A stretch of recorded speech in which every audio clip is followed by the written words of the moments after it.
Friends, welcome back to my channel Earth Mom Dehradun. मैं हूं ज्योति और वेलकम है आप सभी का मेरे चैनल पे। चैनल में नए हैं तो प्लीज़ सब्सक्राइब ज़रूर करना, वीडियो पसंद आई तो लाइक ज़रूर करना। एंड यस, आप लोग वीडियो तो देखते हो लेकिन कहीं ना कहीं चैनल को सब्सक्राइब करना भूल जाते हो और कमेंट्स नहीं करते हो, तो प्लीज़ वीडियो को देखा भी कीजिए और कमेंट सेक्शन में अपने कमेंट्स भी ज़रूर किया कीजिए। इसी के साथ आज का रिएक्शन वीडियो शुरू करते हैं। तो सुनीता दीदी की कंट्रोवर्सी काफ़ी दिन से चल रही थी। उनकी बेटी के साथ उनके झगड़े की वीडियो बैक टू बैक पिछले 3-4 दिन से हमें देखने को मिल रही थी। पहले बहुत टाइम तक बेटी शांत थी, लेकिन अभी 2-3 दिन से बेटी भी बिल्कुल रिस्पॉन्ड देने के फॉर्म में आ गई थी और उन्होंने भी धड़ाधड़ अपनी मम्मी की बनाई हुई हर वीडियो का जवाब दिया। जहाँ पे बेटी ने ये शिकायत करी कि मैंने इतने फ़ोन्स करे लेकिन मेरे फ़ोन मेरी मम्मी ने उठाए नहीं, वहाँ पे मम्मी ने अपनी बेटी की बात को झूठा बोलते हुए ये बोला कि फ़ोन तो मैंने किए थे, और अपने आप को प्रूव करने के लिए उन्होंने अपने बेटे को भी वीडियो में ले आया। उनका बेटा, जिन्हें व्लॉगिंग में आपने बहुत कम देखा होगा, मजबूरी में उन्हें अपने आप को सच्चा प्रूव करने के लिए अपने बेटे को व्लॉग में लाना पड़ा।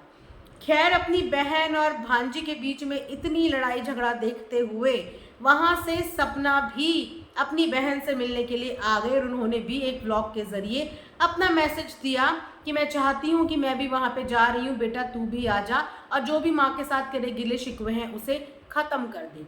आज हमारी माँ नहीं है तो हमें ये कमी महसूस होती है, हमें ये कमी फील होती है।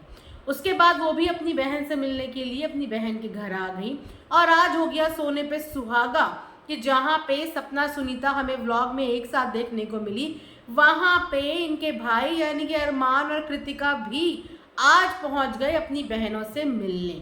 वैसे ये सारा भरत मिलाप देख के भाई बहनों का बहुत सारे ऑडियंस जो है वो इमोशनल भी होती हुई नजर आई और ये बात भी प्रूव हो गई कि खून के रिश्ते खून के ही होते हैं।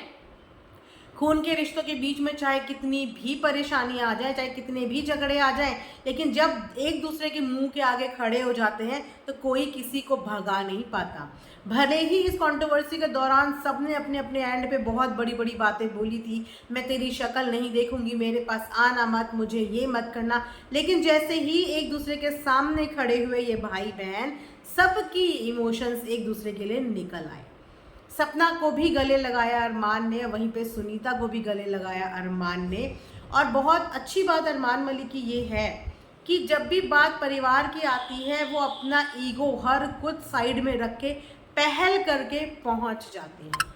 उन्होंने कई बार अपना भी एक्सपीरियंस शेयर किया है कि मैंने तो हमेशा से परिवार का अच्छा करने का ही सोचा, लेकिन मुझे हमेशा बुराइयां मिली और इस बार भी हमें देखने को मिला कि अपना सारा काम धाम को एक तरफ रख के, सारी ईगो को एक तरफ रख के वो अपनी बहनों के पास पहुंच गए और साथ ही साथ अपनी वाइफ को भी लेके आए और साथ में बच्चे को भी लेके आए।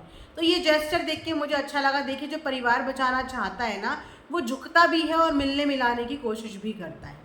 ऐसा नहीं होता कि कमी किसी एक ही के अंदर हो, कमियां सबके अंदर होती हैं, लेकिन सूनर और लेटर इंसान को इस बात का एहसास भी हो जाता है कि वाकई में आज की डेट में आप दुनिया में पैसा कितना कमा लो, लेकिन रिश्ते कमाने बहुत ज़्यादा मुश्किल होते हैं। इसीलिए शायद अपनी बहनों की याद या अपनी बहनों की कमी इतने ड्यूरेशन में अरमान को भी कहीं ना कहीं खटक रही होगी। और बहनों को तो इस बात की कमी रोज़ ही खटकती थी। वो रोज़ ही अपने आप को अकेला समझती थी। वो रोज़ ही यही बोलती थी कि काश कि हमारी माँ आज जिंदा होती तो हमारा भी मायके होता। आज हमें सुख दुख में पूछने के लिए कोई भी नहीं है। लेकिन वही बात है कि जब बहनें तकलीफ़ में होती हैं तो भाई पहुंच ही जाता है, और जब भाई तकलीफ़ में होता है तो बहनों का दिल भी पिघल ही जाता है। इस पूरी कंट्रोवर्सी के दौरान ये तो समझ में आ गया कि अगर इंसान चाहे तो हर कंट्रोवर्सी को सॉल्व कर सकता है। इतने सालों से चलती आ रही कंट्रोवर्सी को ऑलमोस्ट हमें शायद 1-1.5 साल हो गया देखते हुए, अरमान ने आकर चुटकी में सॉल्व कर लिया। चुटकी में आके सारे भाई बहन एक दूसरे के गले लग गए और वाकई में भाई बहन के बीच का कनेक्शन इसी को कहते हैं कि चाहे एक दूसरे से कितना लड़ाई झगड़ा कर लें, लेकिन जब सामने वाला परेशानी में हो और भाई बहन एक दूसरे के सामने आ जाएं तो फिर वो अपना नफरत एक दूसरे के लिए दिखा ही नहीं पाते, वो पिघल जाते हैं। इन सब चीज़ों से कहीं ना कहीं सुनीता दीदी की बेटी मुस्कान को ये लेसन तो मिल ही गया होगा कि बेटा, रिश्ते सारे माँ से ही जुड़े हुए होते हैं। हर रिश्ते तुम्हारा तभी होगा जब तुम्हारा रिश्ता अपनी माँ के साथ होगा, क्योंकि तुम्हारे से जुड़ने से पहले हर रिश्ता तुम्हारी माँ के साथ जुड़ा हुआ है। इसीलिए जब तुम्हारा मामा तुम्हारे पास आया और उसके बाद तुम्हारे मामा को भी तुम्हारी मम्मी की फीलिंग समझ में आ गई थी, उन्हें भी ये समझ में आ गया था कि उसको बुरा लगना जायज़ था। और ये फीलिंग हर किसी के अंदर आती है, वरना जहाँ वो इतने सालों से नहीं आया वो अभी भी नहीं आता। लेकिन कहीं ना कहीं उसको भी ये इमोशन समझ में आ रहे थे कि इस समय अगर सुनीता दीदी परेशान है तो वो इसीलिए है क्योंकि अपनी बेटी को प्यार करती है और अपनी बेटी को किसी और के पास देखते हुए उसे बुरा लग रहा है, क्योंकि आज की डेट में वो अपने आप को बहुत अकेला फील कर रही है, बहुत अकेला महसूस कर रही है। और उस अकेलापन को दूर करने के लिए आज भाई ने वाकई में भाई होने का फ़र्ज़ निभा दिया और वो सामने आ गया, जिसकी वजह से लोग अरमान मलिक की इस समय बहुत ज़्यादा तारीफ़ कर रहे हैं कि चलो बहनों का प्यार समझा और आ गए। वैसे इस बारे में हमने कई बार समझदारी वाली बातें पायल के मुंह से भी सुनी थी कि उसने भी यही समझाने की कोशिश की थी कि परिवार परिवार के ही काम आता है, कोई भी पराया काम नहीं आएगा। सुख दुख तकलीफ़ होगी तो हम ही सबसे पहले भागे हुए जाएंगे और हम ही आएंगे। जितनी जल्दी ये बात सबको समझ में आ जाए, क्योंकि कंट्रोवर्सी किसी एक के परिवार में नहीं, इस समय यूट्यूब में जिस तरफ आप गर्दन घुमाओ उस तरफ आपको फैमिली कंट्रोवर्सी देखने को मिल रही है। और अगर इस वीडियो से वाकई में किसी को सबक मिलता है तो सीखना चाहिए कि अगर इंसान चाहे तो एक चुटकी में आप लोग इस कंट्रोवर्सी को ख़त्म भी कर सकते हैं, जिस तरीके से अरमान एंड फैमिली ने कर दी। बहनों का दिल तो कभी नफरत पाल ही नहीं सकता, ये हर एक बहन जानती होगी कि चाहे भाई से कितनी भी नाराज़गी हो, लेकिन जब भाई सामने आता है तो हर बहन का दिल पिघल जाता है। वहीं पे अरमान सपना दीदी की तबीयत के बारे में भी बात कर रहे थे, बोल रहे थे कि चंडीगढ़ आ जाओ, वहाँ पे अच्छे से इलाज कराओ, वहाँ पे चलो। और तो और सुनीता दीदी को भी यही बात बोल रहे थे कि चंडीगढ़ आ जाओ। उसके बाद देखते हैं कि अब इन सब चीज़ों से सुनीता दीदी की बेटी को फ़र्क पड़ता है या नहीं, वो अपनी चीज़ें समझती है या नहीं। जब भाई बहन के बीच में सुलह हो गई, इतने महीनों से इतने सालों से नाराज़ भाई बहन के पास आ गया, क्योंकि अगर देखा जाए तो बहन की जब वो रिकॉर्डिंग लीक हुई थी तो भाई का नाराज़ होना जायज़ था, क्योंकि बहन ने किसी आउटसाइडर को घर की सारी बातें बता दी थी और वो आउटसाइडर निकला धोखेबाज। उन्होंने उनकी वीडियो रिलीज़ कर दी, पब्लिक कर दी। उसके बाद सुनीता दीदी की तबीयत खराब हुई और वहीं से इन माँ बेटी के रिश्ते जो हैं बिगड़ने शुरू हुए। तो आई थिंक अब इनकी बेटी को ये बात समझ लेनी चाहिए कि जिसकी वजह से प्रॉब्लम हुई थी और जिन भाई बहनों के बीच में प्रॉब्लम हुई थी, आज वो सारे भाई बहन एक साथ एक ही छत के नीचे और एक ही पिक्चर में दिखाई दिए।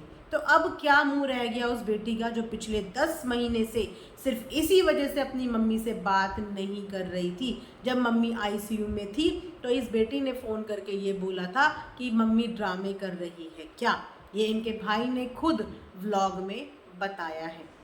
तो क्या ये एटीट्यूड एक बेटी का अपनी माँ के टुवर्ड्स अच्छा लगता है? क्या ये सब देख के आप लोग खुश हुए थे? माँ 100 गलत ही सही, लेकिन उसी माँ ने बचपन में तुम्हारी भी 100 गलतियाँ माफ़ की होंगी। उसी माँ ने सबके अगेंस्ट जाके तुम्हारी पसंद से, तुम्हारी खुशी से उस इंसान के साथ शादी कराई जहाँ पे शादी करने के लिए उसके खुद के रिश्तेदार खुश नहीं थे, उसी माँ ने। तो आज बेटी को ये कॉन्फिडेंस फील हो गया था कि मेरी माँ से मेरी नहीं बन रही है, लेकिन मेरी बाकी सब रिश्तेदारों से बहुत अच्छी बन रही है। इस बात का कहीं ना कहीं कॉन्फिडेंस फील हो रहा था हमें भी, इसीलिए ये बात सुनाई भी गई कि आज आप अकेले हो, आज आप अकेले हो क्योंकि आप सबके लिए ही ऐसा करते हो। तो ये उस बेटी के लिए भी मुंह तोड़ जवाब था भैया कि आज अकेली नहीं है, आज अकेली ससुराल में तुम हो। तुम्हारी माँ के रिश्ते तो वापस से बन गए, तुम्हारी माँ के रिश्ते तो वापस से बन गए कि एक भाई चल के अपनी बीवी और बच्चे को लेके अपनी बहन के पास पहुँच गया और एक बेटी वो अपनी माँ के पास नहीं पहुँच पाई। पिछले 10 महीने से वो बेटी अपनी माँ के पास, अपने घर में, जिस घर में उसने बचपन गुजारा, जिस घर में उसने अपनी माँ का स्ट्रगल देखा, वो वहाँ पे अपनी माँ को मनाने और झुकने नहीं पहुँच पाई। वहीं पे एक इतना बड़ा इन्फ्लुएंसर, एक भाई अपनी बहन के लिए पहुंच गया। तो यहाँ से पता चलता है कि रिश्तों की ज़रूरत किसको है और एटीट्यूड किसके अंदर आ गया और आज की डेट में अकेला कौन है। तो बहुत अच्छा लगा मुझे, सच बताऊं तो आज का व्लॉग देख के। एक टाइम के लिए मैं भी थोड़ी सी इमोशनल हो गई थी जिस समय पे सपना के गले लग रहे थे अरमान मलिक। देखिए इस कंट्रोवर्सी में कौन ज़्यादा गलत था, कौन ज़्यादा सही था, ये हमेशा से ही डिसाइड करना एज अ रिएक्शन चैनल हमारे लिए डिफ़िकल्ट होता है, क्योंकि हम भी वही देखते हैं जो वीडियो में दिखाया जाता है। लेकिन इंटरनल चीज़ें क्या सच है क्या गलत है वो हमें भी नहीं पता होती। लेकिन जब एक परिवार मिलता है तो यकीन मानो खुशी होती है, अच्छा लगता है, क्योंकि यहाँ पे हम किसी को भी नफरत नहीं करते हैं। यहाँ पे हमने अगर परिवार टूटते हुए देखा है तो हमें बहुत खुशी होती है जब हम अपनी ही आंखों से उस परिवार को जुड़ते हुए भी देखें। और आज वाकई में दिल से बहुत ज़्यादा खुशी हुई कि बहनों को उनका मायका मिल गया, क्योंकि माँ बाप के बाद वाकई में एक भाई से ही बहनों का मायका होता है। वरना जब बेटी ने बोलते हुए देर नहीं लगाई कि तुम आज की डेट में अकेले हो, तो सोचो फिर दुनिया क्या देर लगाएगी। जब अपनी पैदा करी हुई बेटी ने ये तहमत लगाते हुए देर नहीं लगाई। तो मिलजुल के रहो, वाकई में रिश्तों में ही ताकत होती है। अगर आप अकेले अकेले रहेंगे तो आप सब कमज़ोर हैं। चाहे आप लोग कितनी धन दौलत कमा लो, लेकिन एक इंसान अपने रिश्तों से मजबूत होता है, अपने लोगों से मजबूत होता है। इस मजबूती को समझो और बना के रखो। ये था मेरा आज का एक रिएक्शन। आई होप आप लोगों को पसंद आया होगा। कमेंट सेक्शन में ज़रूर बताना कि इन सारे भाई बहनों के एक साथ मेल मिलाप से आप लोगों को कैसा फील हुआ। मिलेंगे नेक्स्ट वीडियो में, तब तक अपना ध्यान रखिए। Thanks for watching earth Mom Dehradun.